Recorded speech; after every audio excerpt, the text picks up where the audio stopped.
Okay. So we did 3D printing. I'm Tyler Poinkowski.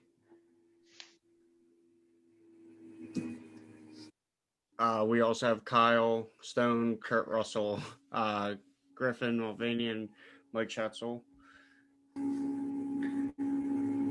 So what is 3D printing? 3D printing is a new way to produce and manufacture objects on demand. It starts as a three-dimensional computer blueprint, then it is printed and formed to a physical product. This can be very versatile since it can be made out of different materials such as plastic, titanium, gold, steel, as well as others. 3D printing can be used to create a variety of products such as medicines, airplane parts, and gears. We chose 3D printing due to the fact that most people and media sources of the supply chain and logistics fields believe that 3D printing and autonomous trucking is going to be the future of the field. We also have seen people use personal 3D printers at home to create fun decorations and helpful tools to use daily. 3D printing is making a positive impact already. It is allowing for less raw materials to be used in production and shipping, therefore creating less waste at the same time. It also allows us to recycle old plastic into new items. In this photo, uh, the chair was created by only used plastics they found on the streets. It also allows more custom components to be built quickly and in mass with metal as the material. This allows 3D printing to be used for agricultural, aerospace, and defense fields.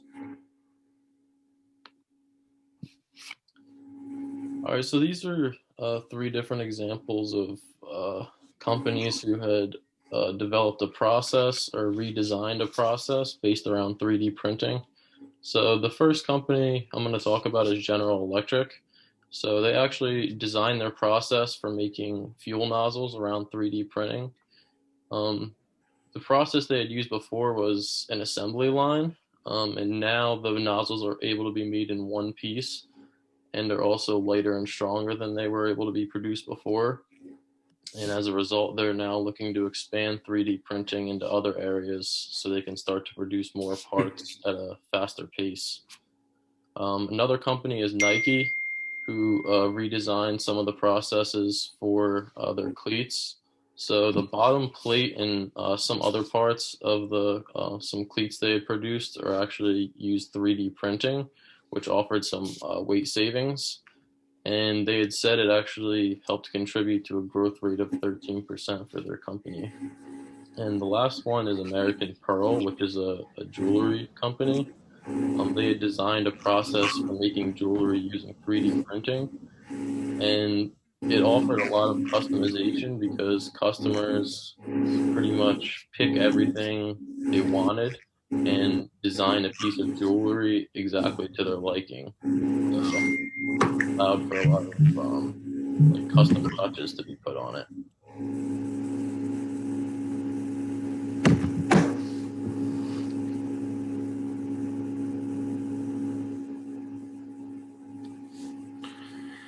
Right, so this is the technological track record of 3D printing. The earliest record of 3D printing was documented in 1981 by Japanese inventor Hideo Kodama. And in 1984, it kind of evolved slowly through the 80s. Charles Hull invented stereolithography, which let 3D designers create models using digital data, which is huge. They can now like go into a computer and use this device to like create 3D models however they want. Then in the 90s, took off even more. Charles Hull, the same guy, he created a company, 3D Systems, which created the first stereolithic apparatus, which made it possible to fabricate parts even faster than before. So now you could model 3D and make the parts a lot faster. Still relatively slow though. And in 1999, the first 3D printed organ was implanted in a human. Didn't say if it was successful or not. They just say they did it. So I'll leave it at that. 3D printing enters a prime in the late 2000s, and the decade that ensued, the 2010s. 3D printing becomes mainstream and has never before seen capabilities. That's where we're at today. Next slide. Oh, wait.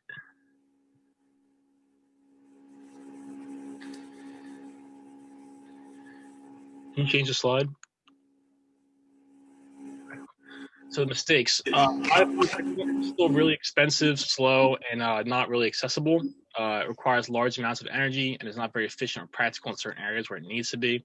Like I said, it's very expensive, slow. It's not hard to access. You and me are going to have a hard time finding public access to a 3D printer.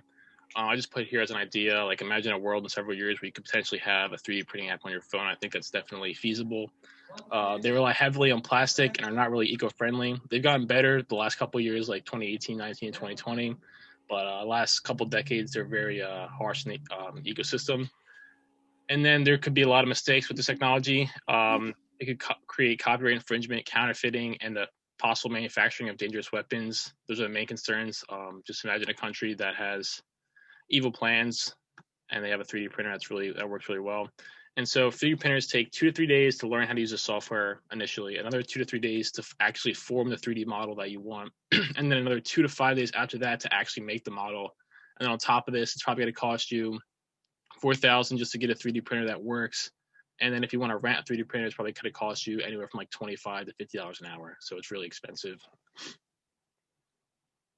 Next slide. Okay, so some of the alternatives to 3D printing, the one I'm going to talk about is CNC machining. So 3D printing, one of the perks, it offers a much faster production time than CNC machining. And also it's an additive process instead of a subtractive process. So it's a lot less wasteful because it requires less material. So instead of like using a large amount of material and machining it down into something that's small, you basically start with nothing and build up. So you're not wasting as much. It's more cost effective because CNC machining requires a lot more expensive equipment, and also you have to pay trained operators to use these machines because they're not very straightforward. Also, consistency is another advantage it has because there's no opportunity for human error, which you would have with CNC machining. And lastly, simplicity is another perk. So like I said before, the CNC machining, it requires a lot of skill to operate. So for a 3D printer, you don't have to have like a super crazy amount of knowledge to use it. It's pretty user friendly. So it makes it a lot easier for an average person to be able to do.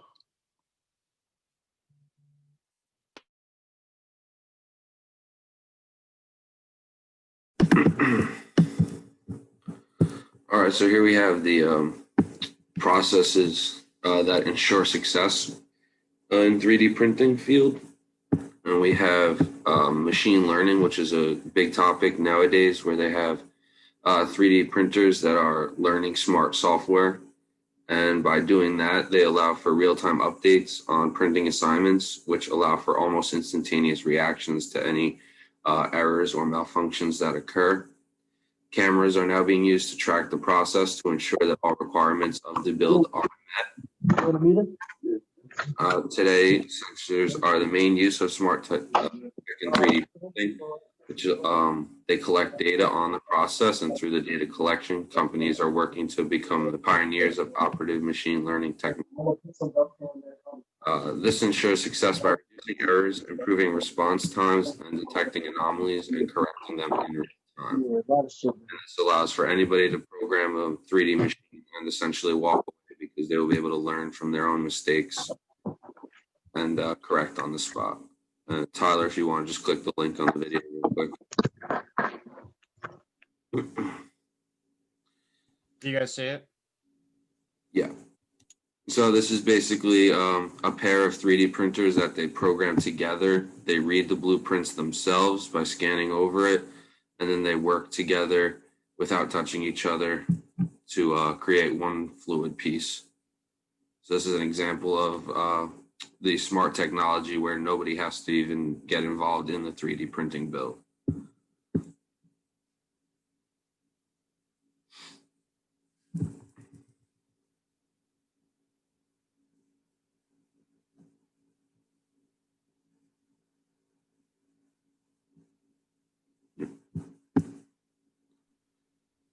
So the value that 3D printing brings is that it brings faster overall production speed. So that could be bottom line benefits for customers and the manufacturer. And adopting this direct to consumer business model, it saves in design and prototyping processes, means overall time to market is reduced. It also helps with design flexibility because traditional manufacturing does have its limitations. Also allows for more difficult products to be created and allows for mass customization. Examples would be like prosthetic limbs and some firearms. Also cuts down costs, so there's lower material costs, like Mike was talking about. Also improves product development and also reduces tooling investments. Also, Mike touched on simplicity, but it reduces parts in an assembly, so it makes it a lot simpler and reduces overall complexity of a supply chain. And I know Kurt touched on packaging or waste, but it does use less materials to create a part, and which leads to less cost to dispose of this material. You can go to the next slide. All right, these are just some discussion questions. I hope you guys will get involved a little bit and give us some thoughts on what you think. So our first question is, how will we see 3D printing process improve through software development and additive manufacturing? So this touches back on the idea that they're going to be able to learn for themselves and be successful, hopefully through the smart technology. And the additive manufacturing is what Mike spoke about, where it builds on from itself as opposed to breaking down from a larger block of material. So if anybody has any thoughts on where this can take the field, on like any improvements that you see where this can be applied, I'd love to hear it. I could say something if that's cool. Yeah, go for it. Just with like sustainability and like businesses trying to like reduce waste, I think it's going to become really big in that it's only creating what it needs. It's not producing the amount of waste that you said, like from going from like a block of something down to a refined product. It's making it from the ground up, which is going to save companies money, and then at the same time it's going to reduce the amount of waste and just probably push like a more sustainable production process. Right, and that's also kind of the idea on the second question here, where we say, will 3D printing improvements lead to complete automation in the manufacturing field? So that's basically kind of what you were saying, where it'll allow for manufacturers to improve. They'll hopefully at some point be able to integrate the smart learning technology into all of their machines, and then you have a whole production line that will be able to operate on their own. See, Professor. I actually once saw a video of a 3D printer making a house, which was mind-blowing, and I think that's something that we can consider that maybe in the future. Obviously, they couldn't like put in the windows or the plumbing, but just the foundation itself, and that saved them like I think it was like 3 to 4 months of time. So definitely would increase the time or decrease the time it takes to complete projects. So. Right, and with that, you can do, philanthropy. You could go places where you're not be able to get machines in to fully build homes properly. You can get 3D printers in there.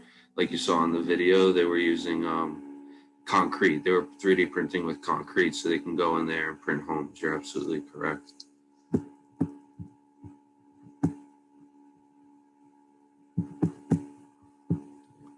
Sorry, Professor, I didn't even realize I wasn't on. And then currently 3D printing is focused heavily on plastics. Do you believe that this makes the technology more harmful than beneficial? We kind of spoke on this, where although it does use a lot of plastics right now and metals, it is more cost effective and better environmentally in terms of waste. But I don't know if you guys had any thoughts on alternatives to 3D printing, or ways that you could see the waste that is still created through 3D printing to be used anywhere else, or if you had ideas on where that can go.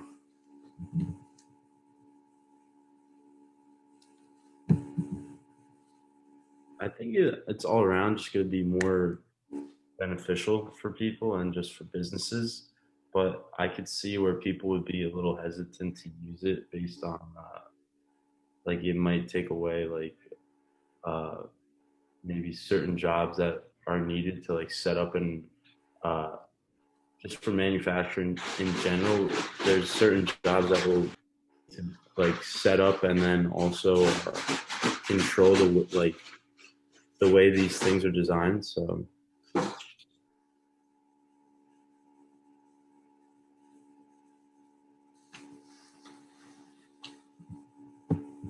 Anybody else have any thoughts? Thank you, Brian.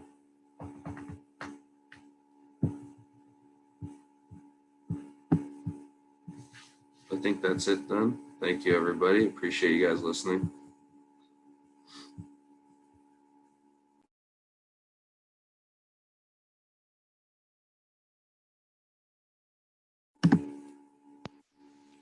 Well, thank you for your presentation.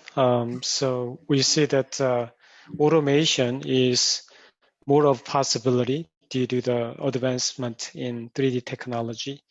And it looks like multiple 3D printing robots can collaborate together to expedite manufacturing a part or complex structure.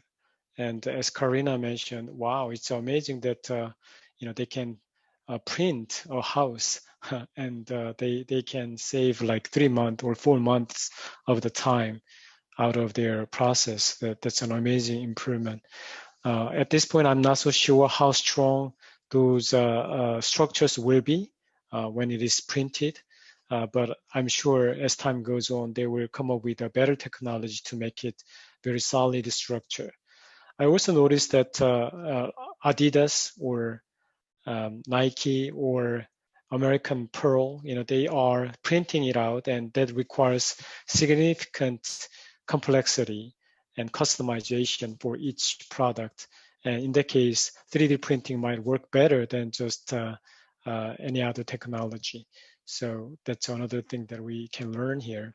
In supply chain setting, as I mentioned before, in UPS, they are printing parts out.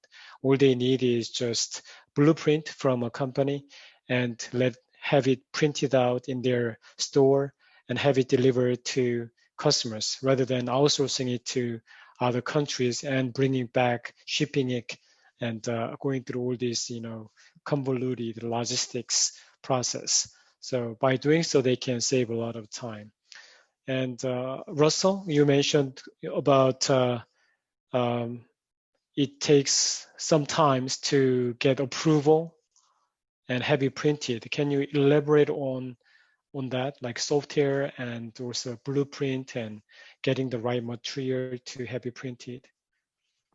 Because that's also an interesting aspect. Yeah, so I was trying to get at, I know I actually have a cousin who his high school, they have a 3D printer, so it is available in some places.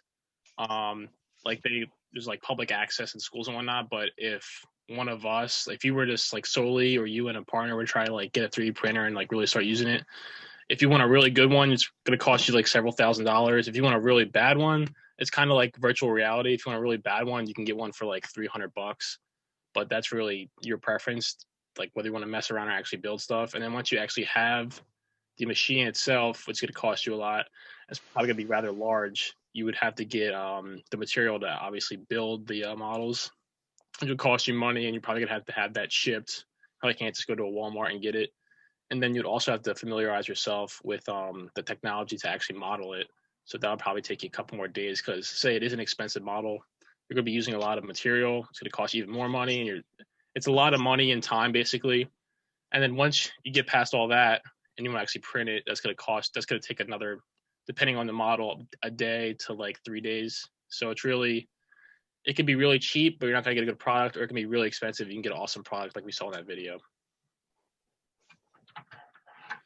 Yeah, so my friend has a 3D printer in his lab at Drexel University. He's a professor at Drexel, mechanical engineering professor.